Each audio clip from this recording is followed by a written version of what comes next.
Hola, soy otra vez Leticia García Ojeda, pedagoga, y vengo a darles ahora entonces el módulo 2. La vez pasada nos faltó ver factores de riesgo y estadísticas porque hablamos mucho de la sexualidad infantil, pero este tema era muy importante abordarlo y que quedara completamente entendido, porque de allí podemos entonces tener importantes factores de protección respecto al abuso sexual infantil. Y bueno, vamos a hablar entonces de los factores de riesgo. Y un factor de riesgo se refiere a un elemento o una circunstancia que hace que sea más fácil que determinado fenómeno suceda, ¿sí? Algo que hace que puede ser más sencillo que sea abusado o abusada un niño o una niña, ¿sí? A esto me refiero. Y bueno, pueden ser individuales, sociales o familiares. Dentro de los individuales tenemos la falta de información. El hecho de que ustedes conozcan este taller es ir eliminando un factor de riesgo, porque entonces ya no hay falta de información. Ustedes tienen la información. La discapacidad. Este sí es un factor de riesgo muy importante en el que hay que tener una especial atención.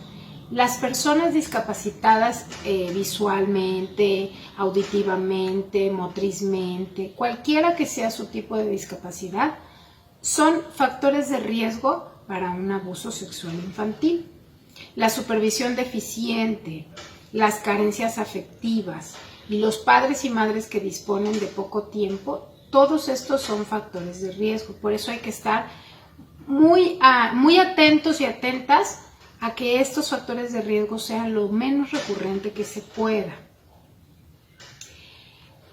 Dentro de los factores de riesgo familiares encontramos la separación conyugal conflictiva. Es muy importante esto porque muchas personas me preguntan, ¿entonces el divorcio es un factor de riesgo importante?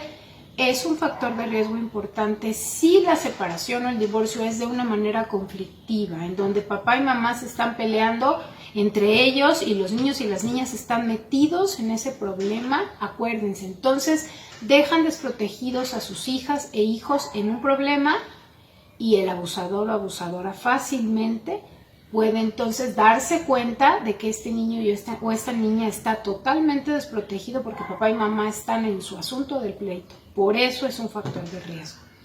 Las familias en donde solamente hay papá o mamá y no tienen un apoyo familiar ni social, tienen que irse a trabajar largas jornadas de laborales y dejan solo o sola a sus hijos e hijas.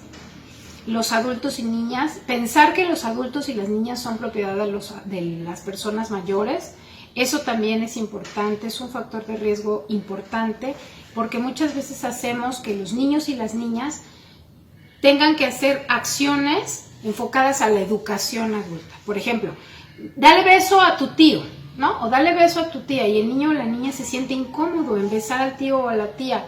Permitámosle que ellos y ellas puedan sentir que no me gusta y que ellos y ellas decidan si quieren o no acercarse a darle un beso. Eso es un factor de riesgo muy importante. Perdón, es que esta mosca no me deja. Y bueno, otro tercer como grupo de factores de riesgo es el social. Y bueno, aquí es lo que ya les conté en el módulo pasado sobre el lugar que los niños y las niñas tienen en la sociedad, que es tan importante darles un lugar privilegiado en la sociedad en donde ellos y ellas puedan decidir y puedan saberse sujetos y sujetas de derechos.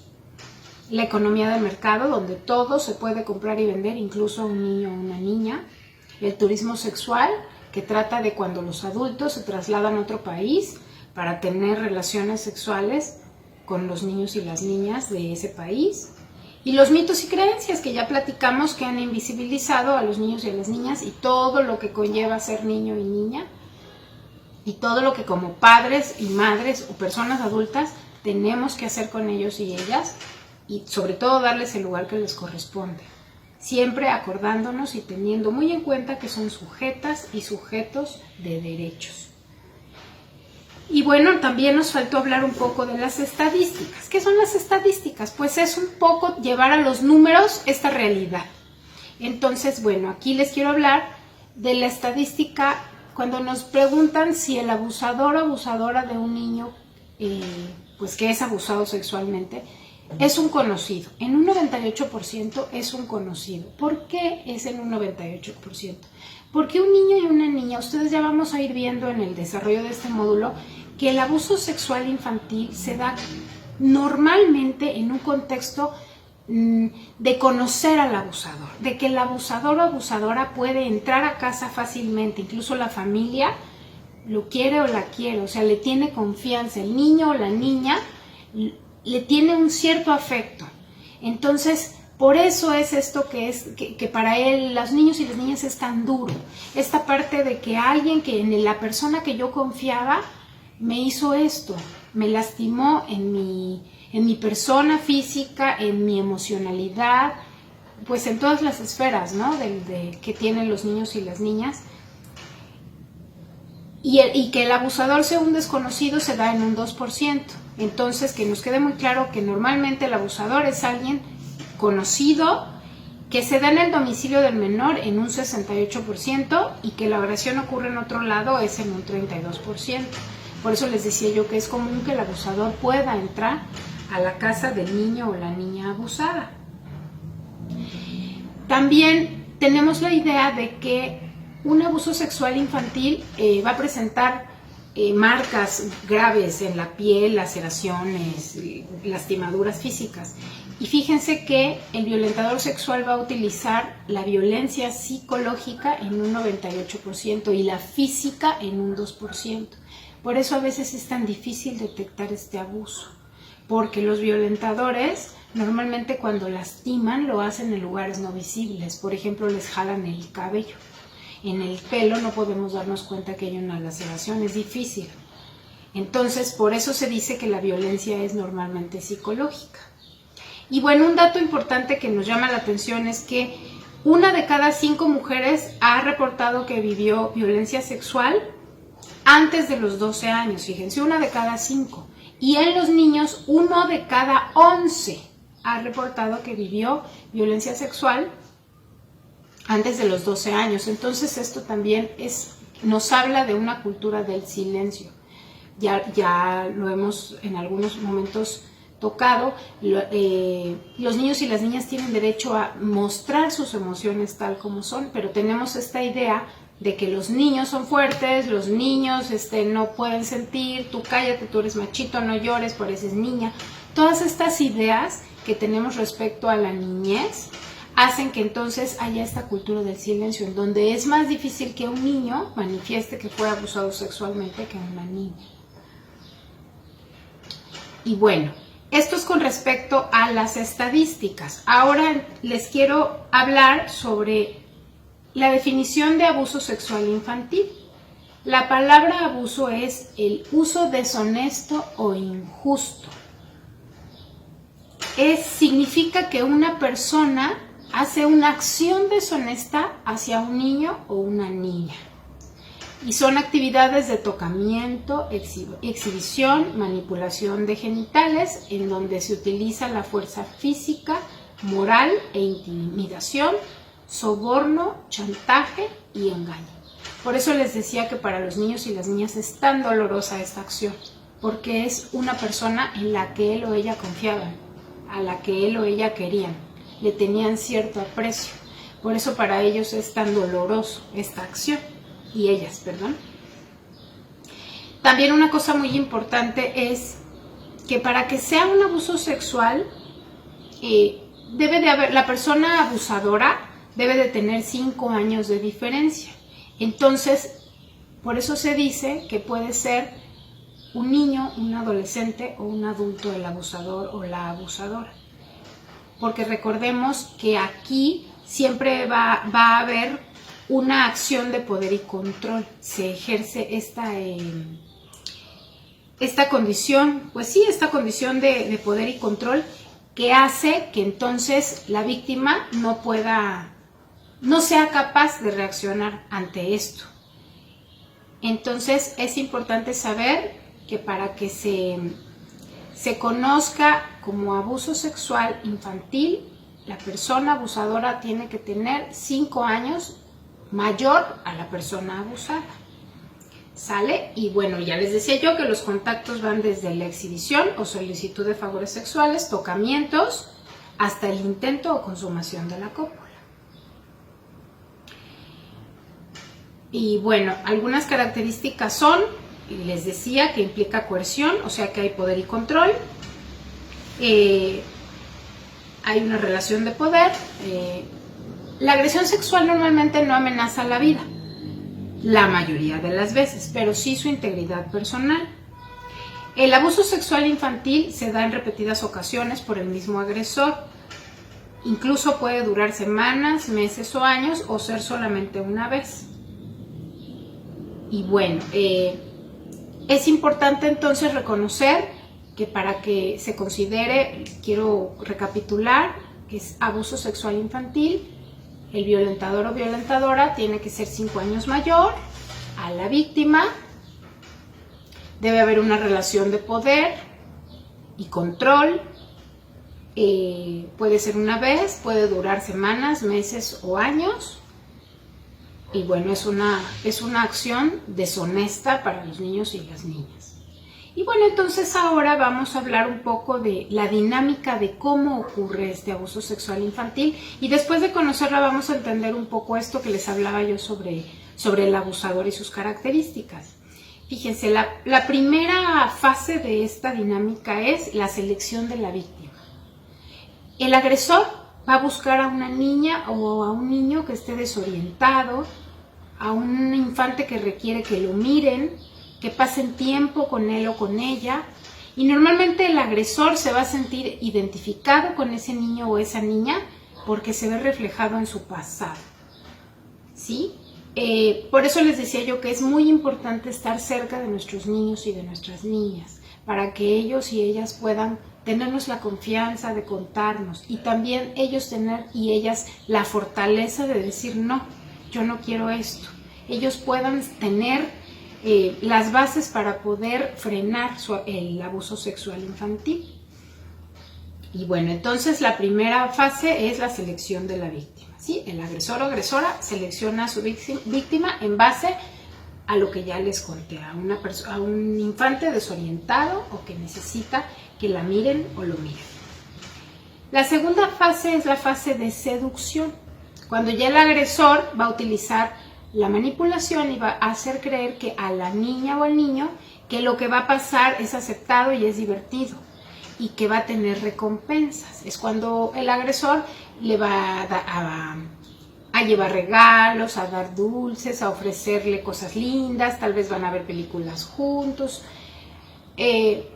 También por eso les mencionaba yo que la relación es cercana, porque esta fase de seducción puede durar mucho tiempo, ¿sí? Pero no es rápido, sino que sí tiene un cierto tiempo.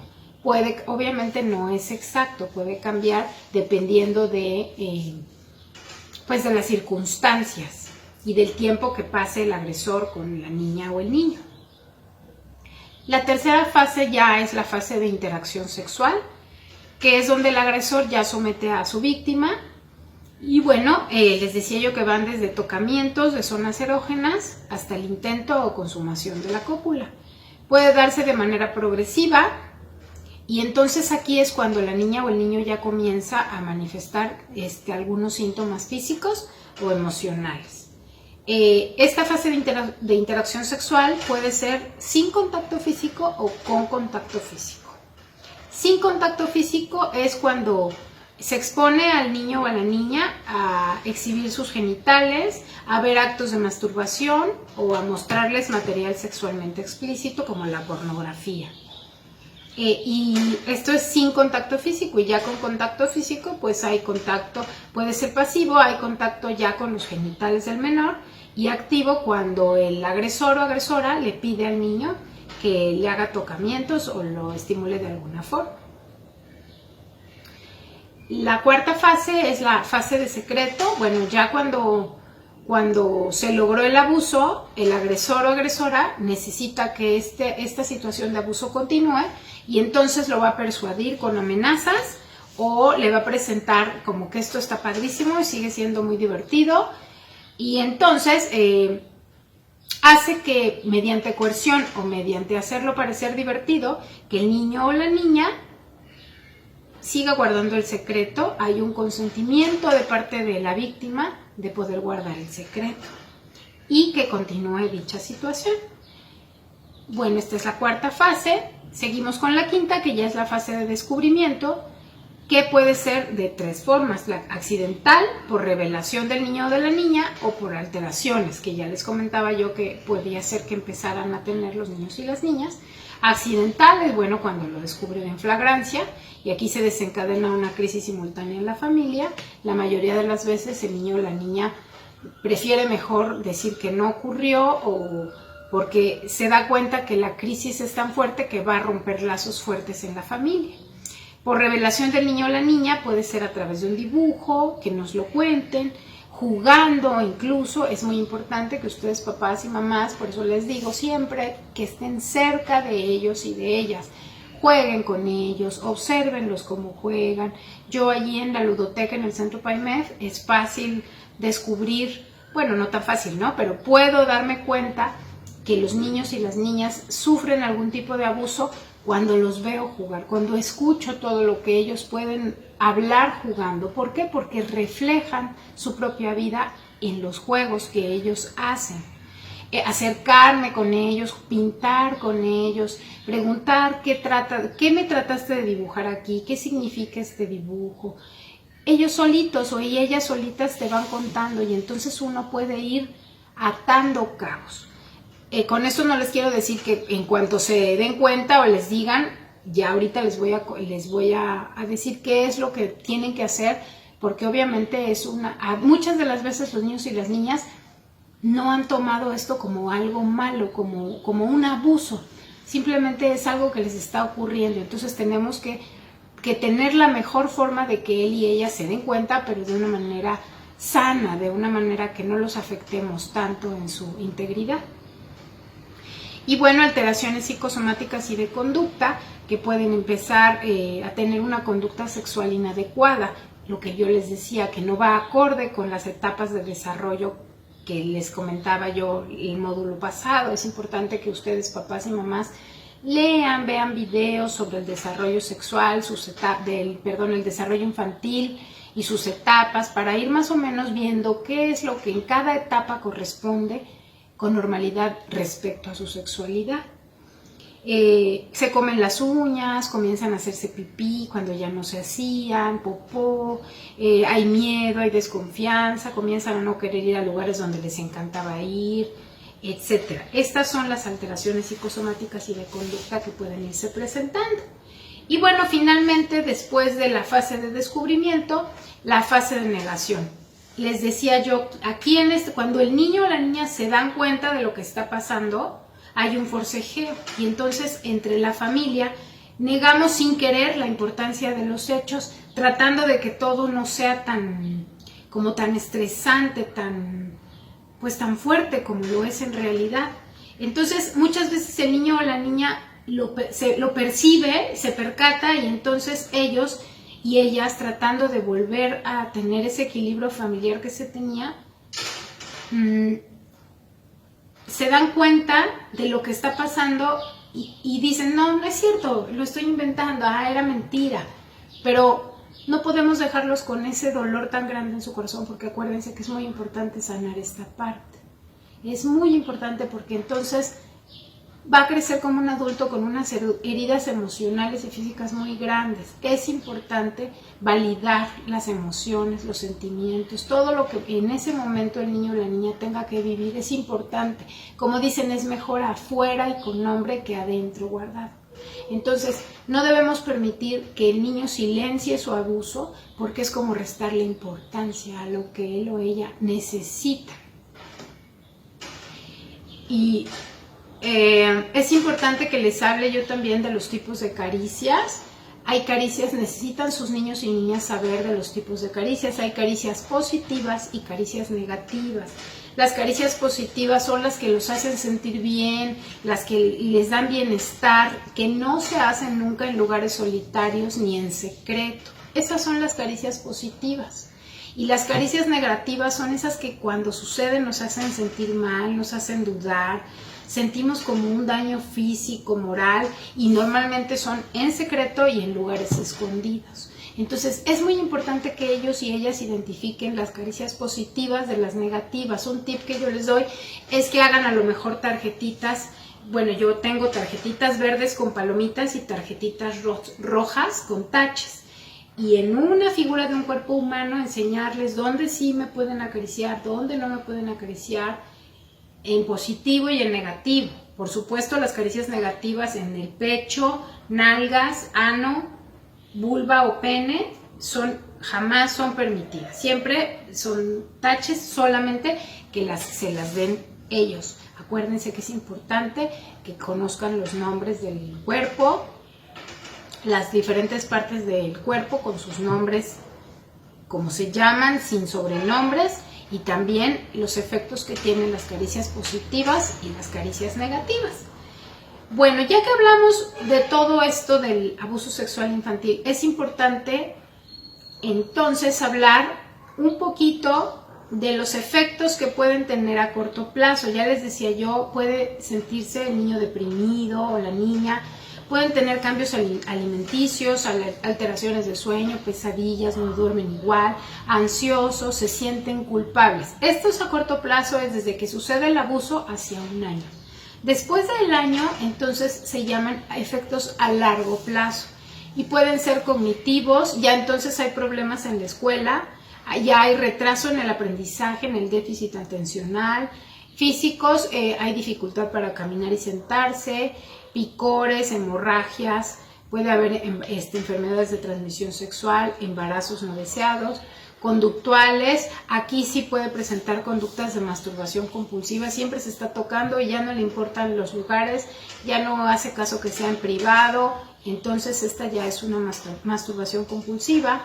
Ya hay conductas sexualizadas a niños y niñas, pero no ustedes conocen a sus hijos e hijas, ya no son de manera natural, quiero saber cómo tienes tú porque yo tengo así, quiero ver cómo es, no, ya son conductas de cosas que ven sexualizadas de adultos. ¿Sí? Cuando ya ven a lo mejor pornografía, ellos quieren repetir esa pornografía con el otro niño o la otra niña. Negativas de ir con ciertas personas. Psicológicos, no duermen bien, no comen bien, tienen depresión, tienen ansiedad, muchos sentimientos de culpa. Y sociales, pues aislamiento social, abuso hacia otros menores, desconfianza, puede haber consumo de tóxicos. Recordemos que todos estos efectos a largo o a corto plazo en cada niño o niña son diferentes, jamás van a ser iguales, por eso es importante, muy importante, acercarse a un especialista. Una vez que conocemos que hubo un abuso sexual infantil o tenemos la duda de que hubo un abuso sexual infantil y queremos sanar esa duda, bueno, es muy importante que lo llevemos con un especialista, con alguien que sepa cómo tratar este tema. No hay que revictimizar a mi hijo, a mi hija, a mi sobrino, al niño o a la niña que tengamos cerca, diciéndole, cuéntamelo bien, a ver, pero ¿cómo fue? Se los voy a ir diciendo en orden para que no nos confundamos. Fíjense, las claves de atención a víctimas de abuso sexual, cuando el niño o la niña ya me cuenta o me dibuja o de alguna forma me hace saber que fue abusado o abusada, es muy importante, lo más importante es demostrarle que le cree y que le diga muchas veces, las que sea necesario, que no fue su culpa, que la responsabilidad fue de la persona que abusó de su confianza. Eso es muy importante, que le cree y que la persona que lo hizo es la culpable, él o ella no, ¿sí? Necesita decirle claramente lo que les decía, que no tiene la culpa, que la culpa es del violentador o violentadora, seguido de preguntarle qué necesita. Cuando usted ya se dio cuenta que el niño o la niña sabe perfectamente que le cree y que no es su culpa, entonces necesita preguntarle qué necesitas emocionalmente, cómo te sientes, qué sientes dentro de tu corazón, le pueden preguntar. ¿Dónde sientes? No, pues mamá, yo siento que me duele. ¿Dónde sientes que te duele? Necesitamos validar lo que él o ella nos esté diciendo. siento que me duele mi corazón, siento que me duele mi estómago, siento que me partieron mi corazón en dos porque la persona que me hizo esto yo la quería mucho, yo le tenía confianza. Lo que el niño o la niña me esté diciendo, la emoción que me esté manifestando, debo validarla. No debo de decirle, no estés triste, no te pongas triste. No, si a mí mi hijo o mi hija, el niño o la niña me dice, me siento triste, simplemente tengo que abrazarla y sí, entiendo que estés triste. Es normal y está bien. Yo te voy a ayudar para que esta tristeza sane, o se termine, o pase. Pero dejarlo o dejarla que sientan lo que están sintiendo, hay que validar esa emoción. Otra cosa muy importante es evitar interrogar al niño o la niña. Lo que él o ella me platique, hasta donde me platique, tampoco hay que decirle, ya, no me cuentes, no quiero saber, no. Lo que él o ella decidan platicarnos está bien. No necesito volverle a preguntar.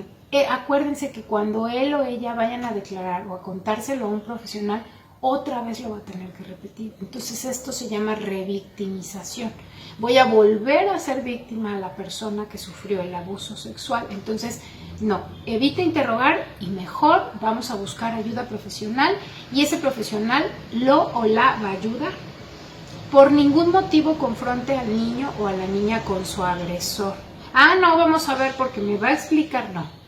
Por favor, es muy importante que el niño o la niña se sienta a salvo, que sepa que usted confía en él, que sepa que le cree, que sepa que no es su culpa, que emocionalmente se sienta seguro o segura y que no lo va a llevar con la persona que abusó de su confianza.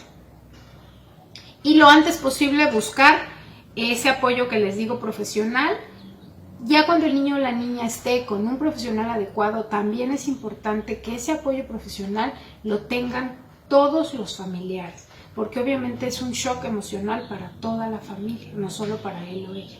Pero es importante que el primero o la primera que necesita recibir ese apoyo emocional es el niño o la niña.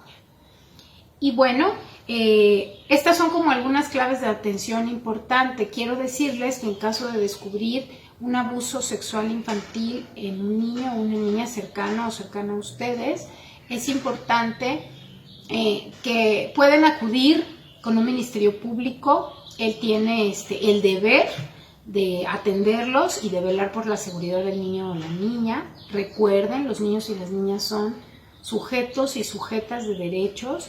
Pueden asistir al DIF. También en el DIF hay un lugar especializado en este tipo de abusos, en donde las personas que están ahí son especialistas. Estas personas que yo les decía que busquen ayuda especializada, allí es el lugar adecuado para ir.